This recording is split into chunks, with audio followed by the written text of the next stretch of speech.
एक डिफरेंट और मज़े की स्टफ़िंग के साथ आलू पराठा की रेसिपी आज मैं आपके साथ शेयर करूंगी। बच्चे हों या बड़े, सबको ये आलू के पराठे बहुत पसंद आते हैं। बिस्मिल्लाहिर्रहमानिर्रहीम, अस्सलाम वालेकुम नाज़रीन और सामीन, welcome back to my channel. मैं हूं मिसेस अली और आप देख रहे हैं दिस का एट होम विद मी। बच्चों का लंच बॉक्स हो या ब्रेकफास्ट, उसके लिए ये एक आइडियल रेसिपी है। आप इस रेसिपी को ज़रूर ट्राई कीजिएगा। ये बच्चों को और बड़ों को सबको बहुत पसंद आएगी। इस रेसिपी को किस तरह से बनाना है और इसकी स्टफ़िंग को किस तरह से तैयार करना है, इस रेसिपी को जानने के लिए मेरी वीडियो एंड तक ज़रूर देखें ताकि हर चीज़ आपको सही समझ में आ जाए और कुछ भी मिसिंग ना हो। तो चलें फिर स्टार्ट करते हैं। आपको मेरी रेसिपी अच्छी लगती है तो इसको ज़रूर लाइक करें और मेरे चैनल को ज़रूर सब्सक्राइब करें ताकि हर आने वाली नई वीडियो सबसे पहले आप तक पहुंचे। इसके लिए सबसे पहले हमने आटा गूंदना है। तो आटा मैंने 1 प्याली के करीब लिया है। आप अपनी क्वांटिटी अपने अफराद के हिसाब से कम या ज़्यादा भी कर सकते हैं। अब इसमें 2 से 3 टेबलस्पून ऑयल के ऐड करने हैं और हाफ़ टी स्पून या उससे कम इसमें हम नमक ऐड करेंगे और इसको पानी के साथ, नॉर्मल टेम्परेचर वाले पानी के साथ इसको गूंद देना है। और जिस तरह से हम नॉर्मल और रेगुलर आटा गूंदते हैं, इसी तरह से इसको भी हमने गूंदना है। गूंदने के बाद इसको 10 से 15 मिनट की हम रेस्ट देंगे ताकि आटा अच्छे से सेट हो जाए। इस तरह से इसकी हम एक डो बना लेंगे जो कि ना तो बहुत ज़्यादा सॉफ्ट होगी और ना ही इसको बहुत ज़्यादा हार्ड बनाना है। नॉर्मल डो हम इसके तैयार करेंगे। थोड़ा सा 2 से 3 ड्रॉप्स ऑयल इसके ऊपर डालेंगे और ढक कर इसको 10 से 15 मिनट के लिए छोड़ देंगे। अब हमने इसकी स्टफ़िंग तैयार करनी है। तो स्टफ़िंग के लिए एक पैन में 1 से 1.5 खाने का चम्मच ऑयल हम इसमें ऐड करेंगे। आप चाहें तो घी भी इस्तेमाल कर सकते हैं। बहुत मज़े की और बड़ी डिफरेंट इसकी स्टफ़िंग हम बनाएंगे और इससे ये डिफरेंट और बहुत मज़े के पराठे बनेंगे। तो जब घी को हमने गरम कर लेना है या ऑयल को हमने जब अच्छे से गरम कर लेना है, तो इसमें जो सबसे पहली चीज़ आएगी वो है राई दाना। तो मैं इसमें 1 टीस्पून यानी 1 चाय का चम्मच इसमें राई दाना डालूँगी। राई दाने से बहुत मज़े का एक डिफरेंट टेस्ट आता है। इस तरह से जब राई दाना अच्छे से कड़कड़ाने लगे और थोड़ा सा गर्म हो जाए, क्योंकि ये चटकता है और ये उड़ना भी शुरू हो जाता है, तो इसका जो फ्लेम है उसको हमने लो ही रखना है। अब जब राई दाना अच्छे से चटकना शुरू हो गया तो इसमें 1 टीस्पून के करीब चने की दाल हमने ऐड की है। उसको भी थोड़ा सा हमने हिलाया है और उसके बाद इसके साथ ही हमने 1 से 2 हरी मिर्चें थी जिसको मैंने बारीक काट लिया है, वो इसमें ऐड की हैं और एक दरमियानी साइज़ की प्याज है जिसको स्लाइस में मैंने काटा है, वो इसमें ऐड करेंगे। फ्लेम को हमने लो ही रखा है।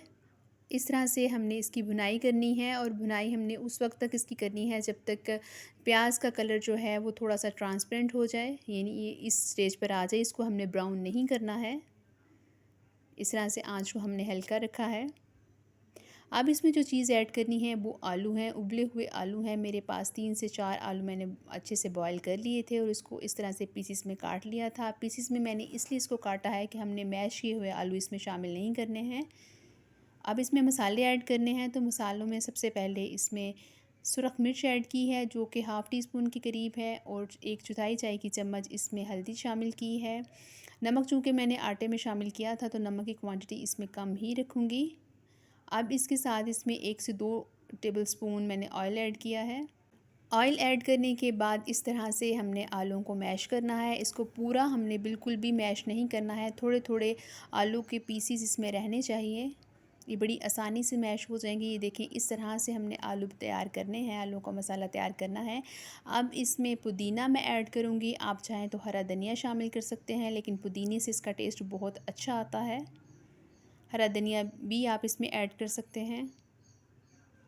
बहुत कम मसालों के साथ ये बड़ी मज़े की एक अच्छी सी स्टफ़िंग तैयार हो जाएगी।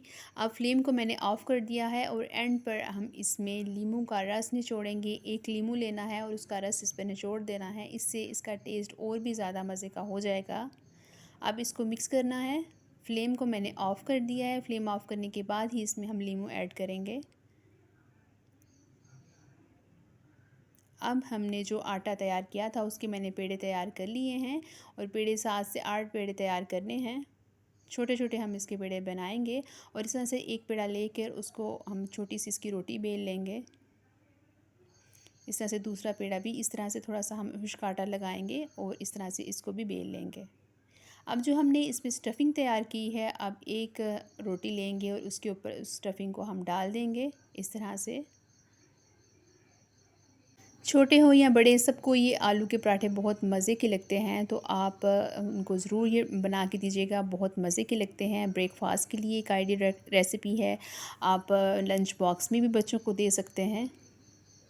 इस तरह से मिक्स करने के बाद इसके ऊपर थोड़ी सी मैंने अजवाइन डाली है, और जो दूसरी रोटी है उसको इस तरह से इसके ऊपर रख कर अच्छे से इसके किनारों को बंद कर देना है, ताकि जो हमारी स्टफ़िंग है वो बाहर से ना निकले। अब इस मौका पर थोड़ा सा मैं इसके ऊपर हरा धनिया डालूँगी, इससे इसकी लुक बड़ी अच्छी आती है। आप चाहें तो यहाँ पर कलौंजी भी डाल सकते हैं, ज़ीरा भी डाल सकते हैं। इस तरह से करने के बाद इसके ऊपर थोड़ा सा खुश्क आटा हम छिड़केंगे और इसकी एक अच्छी सी रोटी तैयार कर लेंगे। इस तरह से ये जो धनिया है वो बिल्कुल भी नहीं इसके ऊपर से उतरेगा। अब तवे को मैंने प्री हीट कर लिया है, तवे को मैंने रख दिया था, और जो धनिया वाली साइड है उसको हम नीचे की तरफ करेंगे, और इस तरह से हम इसको जिस तरह से पराठा सेकते हैं उस तरह से हम इसको सेक लेंगे। इस तरह से बहुत मज़े का ये पराठा बनता है। ये देखिए कितनी अच्छी इसकी लुक आई है। इसी तरह से जो मेरे पास बाकी के पराठे हैं, जो बाकी के पेड़े हैं, उनको भी मैं इस तरह से बना लूँगी और इस तरह से उनको सेक लूँगी। ये 4 पराठे बने थे, छोटे-छोटे पराठे मैंने इसके तैयार किए हैं। जो नॉर्मल साइज़ होता है उससे थोड़े छोटे ये पराठे बनेंगे। इसको अब उतार लेना है, और ये देखें सारे पराठे हमारे तैयार हो गए हैं। उम्मीद है आपको मेरी ये रेसिपी अच्छी लगी होगी। अगर अच्छी लगी है तो इसको लाइक करें और इसको ज़्यादा से ज़्यादा शेयर करें।